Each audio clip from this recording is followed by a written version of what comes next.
Je dirige le studio Timto depuis 10 ans. Timto, c'est une société de dessin animé. Nous faisons la fabrication des images de tout le studio Timto. Nous sommes à Bourg-les-Valences, à la cartoucherie, un lieu hautement coloré puisque en fait il y a beaucoup de studios d'animation. Timto a plusieurs entités, une à Paris qui organise toute la pré-production et nous on est sur la fabrication de l'image, le développement du côté visuel. Quand on est arrivé, c'est vrai qu'il n'y avait pas grand monde, on était 25, on s'est un peu agrandi. On peut accueillir jusqu'à 210 personnes et en fait nous sommes en train de faire des travaux pour accueillir encore plus de monde puisqu'on sera 400 à terme.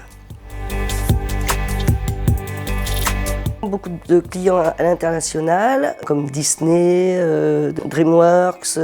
Nous travaillons aussi beaucoup avec les chaînes françaises et aujourd'hui avec les plateformes qui révolutionnent un peu l'économie du dessin animé actuellement. Avant, on travaillait beaucoup avec l'étranger, avec des studios étrangers et en fait, on s'est rendu compte que pour des questions de cohérence, on a décidé de rester en France, de faire tout le pipeline en France et du coup, on s'est installé ici, à côté de la poudrière parce qu'il y avait aussi Fonimage qui était là, donc du coup c'était une façon de travailler et collaborer avec ces entités qui était très intéressante.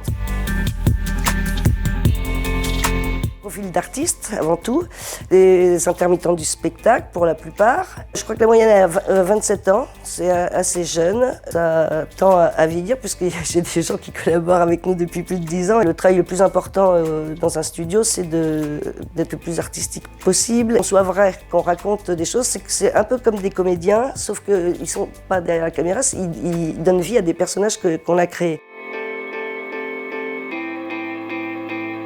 Ce qui est important, c'est d'être beaucoup à l'écoute, parler aux gens, il n'y a pas de sujet tabou. Ce pas des gens qui se mettent en avant, c'est des gens qui sont plutôt sensibles, parce qu'en fait, en animation, on donne vie à des personnages.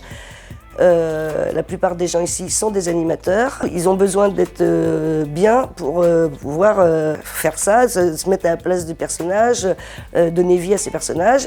Il y a aussi le fait que pour cette génération-là, c'est très important d'être heureux tous les jours et même dans le travail, d'avoir du sens à leur vie. Et du coup, je trouve que même si je suis plus vieille qu'eux et que je ne suis pas dans cette génération-là, c'est important pour moi aussi. Donc voilà, ça se fait un peu naturellement. On est un peu obligé, quand on dirige un studio,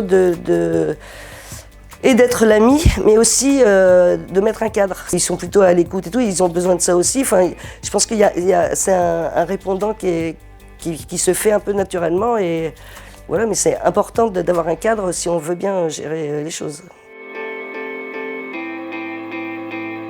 Ce qui me donne le plus d'envie de continuer et de travailler avec la jeune génération, c'est de continuer à les former, de m'apercevoir qu'aujourd'hui on ne travaille plus du tout de la même manière que quand j'ai commencé, de pouvoir évoluer aussi, parce que c'est ça qui est intéressant. Ça permet de toujours se remettre en question, de faire des nouvelles choses, que chaque étape donne une plus-value à l'étape précédente et que ce soit des images de plus en plus belles.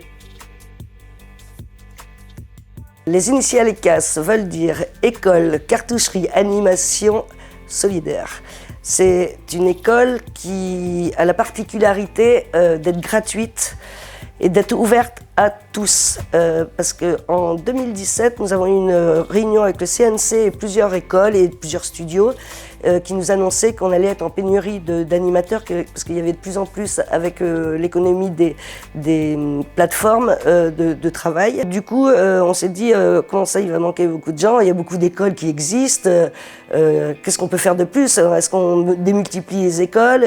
Il y a des gens qui ne sont pas du tout concernés par ces écoles puisqu'elles sont toutes payantes et assez onéreuses. Et on s'est dit, écoutez, s'il manque des animateurs, on va aller chercher le potentiel des gens qui ne peuvent pas se payer ce genre d'école et pouvoir faire rentrer des gens qui n'auraient pas pu rentrer dans ce système.